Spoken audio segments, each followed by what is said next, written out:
사랑하는 하나님 아버지, 오늘 우리에게 귀한 주님의 날을 허락하여 주셔서 감사합니다.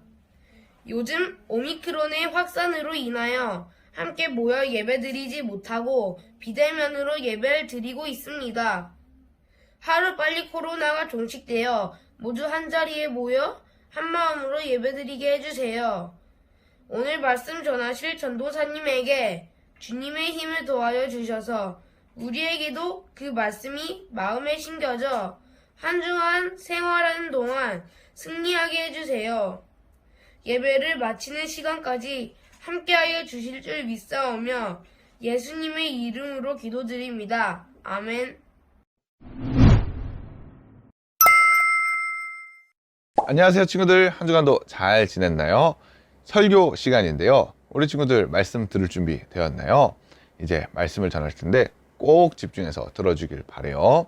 오늘 우리 친구들과 함께 나눌 말씀의 제목은 약속을 이루시는 하나님이라는 제목으로 우리 친구들과 함께 하나님이 주신 은혜를 나누고자 해요. 오늘 성경 말씀 본문은 어디냐면은 창세기 45장 8절 말씀인데요. 우리 친구들 다 함께 읽어볼까요? 나를 이리로 보낸 이는 당신들이 아니요 하나님이시라. 하나님이 나를 바로에게 아버지로 삼으시고 그 온 집의 주로 삼으시며 애굽 온 땅의 통치자로 삼으셨나이다. 아멘. 자, 우리 친구들 이제 말씀을 시작할 건데, 지난 2월 한 달 동안 하나님께서 우리 사람을 구원하시기 위해 놀라운 계획을 세우셨다고 했죠. 그 계획은 한 사람을 택하시고 그를 통해 그의 후손들이 하나님의 백성으로 세워질 것을 약속하셨어요. 하나님께서 택하신 약속의 사람, 그 사람은 바로 아브라함이었죠. 그리고 순종함으로 하나님께 바쳐질 제물이 되었던 이삭, 그리고 형을 피해 도망하던 중 하나님의 약속을 받은 야곱에 대해 말씀을 통해 이 3주간 배웠어요. 이 인물들은 모두 하나님의 약속을 온전히 믿고 기다렸던 사람인데요. 오늘도 앞서 이야기한 아브라함, 그리고 이삭, 그리고 야곱같이 하나님의 약속을 온전히 믿고 기다린 한 사람에 대해서 나눌 건데요. 그 사람은 누구냐면은 이 세 사람의 후손, 그러니까 야곱의 아들인 요셉이에요. 이 요셉 어떤 사람인지 우리 친구들 함께 알아볼 건데요. 오늘은 조금 고상하고 좀 고급지게 명화를 통해, 멋진 그림을 통해 요셉을 알아보고자 해요. 준비되었죠? 자, 그럼 시작하도록 하겠습니다. 홀리아트 뮤지엄에 오신 여러분들을 환영합니다. 이번 특별전의 주제는 요셉입니다. 명화를 통해 그의 삶 속에 들어가 볼까요?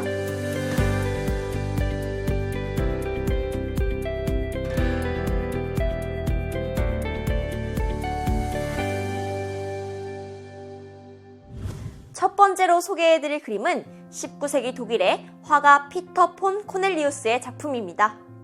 이 그림은 애굽의 총리가 된 요셉이 곡식을 구하기 위해 애굽을 찾아온 형들에게 자신의 정체를 밝히는 창세기 45장의 사건을 생생하게 묘사하고 있는데요. 그림 속 요셉은 형제들에게 자신이 어릴 적 노예로 팔려갔던 동생 요셉임을 밝히고 동생 베냐민을 껴안고 울며 용서하고 있습니다. 형들의 반응도 또한 다양한데요.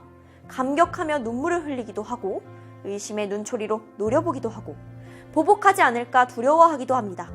또한 손에 입을 맞추며 친밀감을 표현하기도 합니다. 요셉은 형들을 안심시키며 형들이 자신을 팔아넘긴 것도 이스라엘을 구원하기 위한 하나님의 계획이었음을 설명합니다. 그리고 아버지 야곱을 애굽으로 모셔오도록 했고 요셉의 가족들은 모두 애굽으로 이사와 요셉과 함께 살게 됩니다. 형들과 요셉 사이에 무슨 일이 있었던 걸까요? 왜 형들은 요셉을 다른 나라의 노예로 팔았을까요? 두 번째 작품을 보며 설명해 드리겠습니다. 이 그림은 16세기 이탈리아의 화가 안드레아 델사르토의 작품입니다. 흥미롭게도 이 작품은 한 장의 그림 안에 여러 가지의 사건을 동시에 표현하고 있습니다. 이야기는 왼쪽 아래부터 시작합니다. 먼저 요셉이 아버지와 어머니를 비롯하여 형제들에게 꿈 이야기를 하고 있습니다. 요셉은 식구들에게 형들의 곡식단들이 빙 둘러서서 자신의 곡식단에게 큰 절을 하였고 해와 달과 별 11개가 나에게 큰 절을 하였더라고 말했습니다. 그래서 형들의 질투를 사게 되죠. 자, 다음 이야기는 중앙의 아래에 있습니다. 그의 어머니 라헬이 보는 가운데 야곱이 아들 요셉에게 심부름을 시키는 장면입니다. 야곱은 요셉에게 형들과 양떼가 잘 있는지 보고 오라고 합니다. 요셉은 아버지의 말씀을 듣고 지팡이를 들고 짐을 챙겨 형들에게로 향합니다. 그런데 요셉의 형들은 멀리서 오고 있는 요셉을 보며 요셉을 죽이려는 음모를 꾸밉니다. 형들은 요셉을 죽여 구덩이에 던져놓고 사나운 짐승에게 잡아먹힌 것처럼 꾸미려고 합니다. 하지만 동생을 차마 죽일 수 없었던 형들은 마침 지나가는 외국 상인들에게 돈을 받고 팔아버립니다. 마지막 장면은 오른편 아래에 있는데 요셉의 형이 피 묻은 저고리를 야곱에게 보여주자 야곱은 자신의 옷을 찢으며 요셉의 죽음을 슬퍼합니다. 이후 외국 상인들에게 팔려간 요셉은 어떻게 되었을까요? 요셉은 애굽의 경호 대장인 보디발의 집의 종으로 팔려가게 됩니다.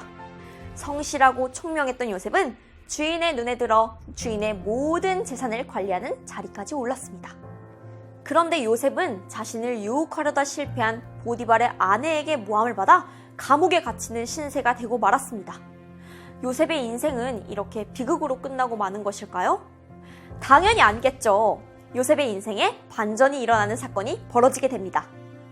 세 번째 그림은 바로 첫 번째로 소개했던 화가 피터 코넬리우스의 작품 바로의 꿈을 풀이하는 요셉입니다.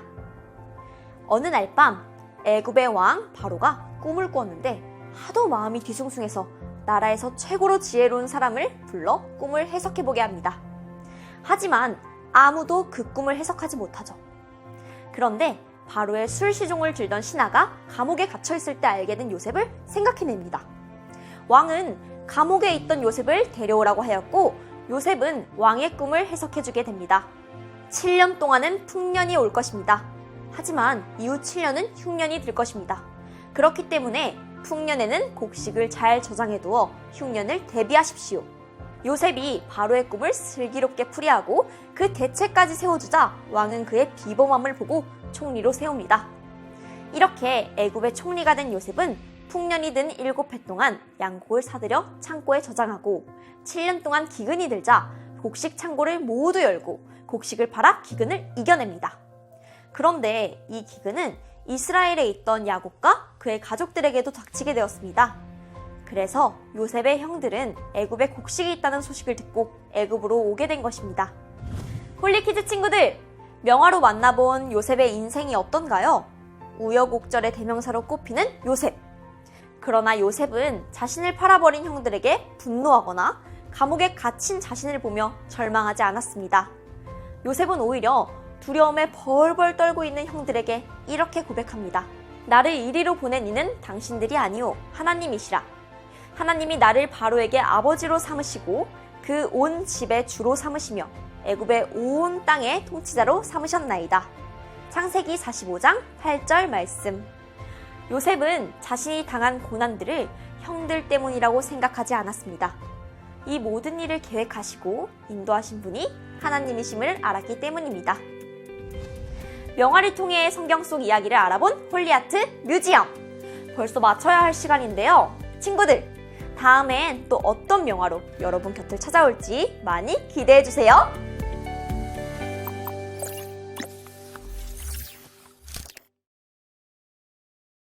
네, 우리 친구들 명화를 통해 본 요셉은 어떤가요?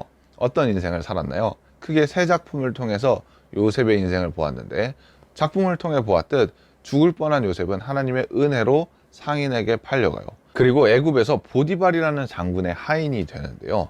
그 하인으로 있을 때 참 인정받고 보디발의 사랑을 받는 그런 하인으로 있었는데 그런데 누명을 씌워서 이 요셉은 감옥에 가기도 하고 그 감옥에서 또 애굽 왕을 만날 기회도 얻게 되죠.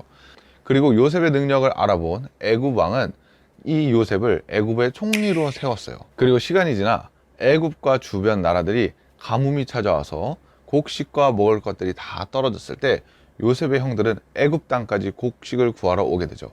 우리 친구들 잘 한번 생각해 봐요. 자신을 죽일 뻔한 형제들, 그리고 자신을 이 먼 애굽 땅에 파한 형제들을 다시 만났어요. 근데 예전처럼 자기가 힘이 없고 어린 상태가 아니라 애굽 왕 다음으로 강한 힘을 가진 애굽의 총리가 된 상태로 만났거든요. 기분이 어떨 것 같나요? 만약에 전도사님이면은 내가 힘도 있겠다. 내 밑에 막강한 병사들과 그런 힘 있는 사람들도 있겠다. 나를 힘들게 한 형들을 똑같이 감옥에 넣어버리거나 똑같이 괴롭히진 않았을까요? 하지만 요셉은 그렇게 하지 않았어요. 물론 처음에 형들의 중심을 보기 위해 자신의 정체를 숨기고 막내 동생 베냐민을 노예로 삼을 것이라 시험하죠. 하지만 형 유다가 동생을 대신해 자신이 노예가 될 것이라 말하며 그동안 마음속에 있던 죄책감을 그 요셉에게 이야기했어요. 이때 요셉은 형들의 진심을 알게 되고 형들을 용서하게 되었죠. 지금까지 정말로 자신들이 요셉에게 한 행동을 후회하고 있는 이 형들의 모습을 요셉은 알고 용서하게 되었어요. 그리고 요셉은 이렇게 고백해요. 오늘 성경 본문 말씀인데요. 창세기 45장 8절 말씀이에요. 나를 이리로 보낸 이는 당신들이 아니요 하나님이시라. 하나님이 나를 바로에게 아버지로 삼으시고 요셉은 자신을 이곳 애굽으로 보낸 사람이 형들이 아닌 하나님이라고 고백해요.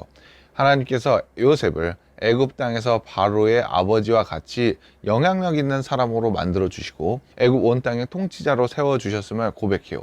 자신이 겪은 고난이나 힘든 일들을 탓하고 형들에게 책임지라고, 형들은 벌 받아야 돼 라고 말하는 것이 아니라 그 어려움 또한 하나님께서 선한 일을 이루시는 과정이었음을 말하고 있어요.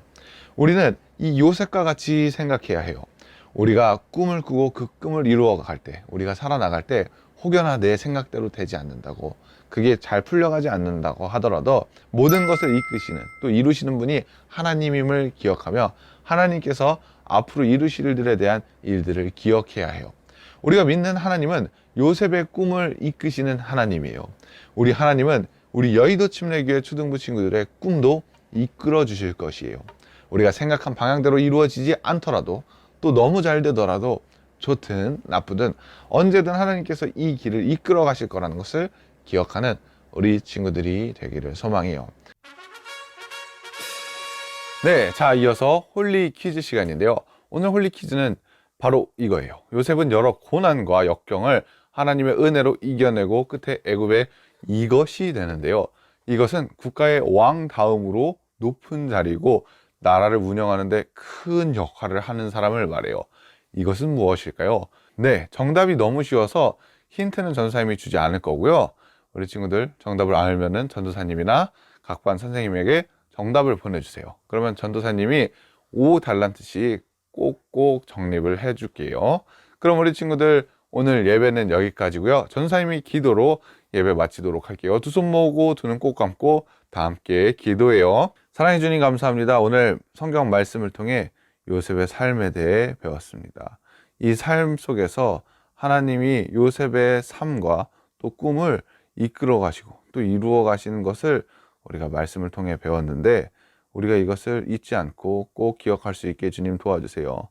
매일의 삶에서 우리가 살아갈 때, 우리의 꿈을 향해 나아갈 때 우리의 의지와 우리의 생각으로 살아가고 우리의 힘으로 살아가는 것이 아니라 하나님을 의지하며 하나님이 우리의 꿈과 또 삶을 이끄시고 이루어 가시는 것을 기억할 수 있게 주님 도와주세요.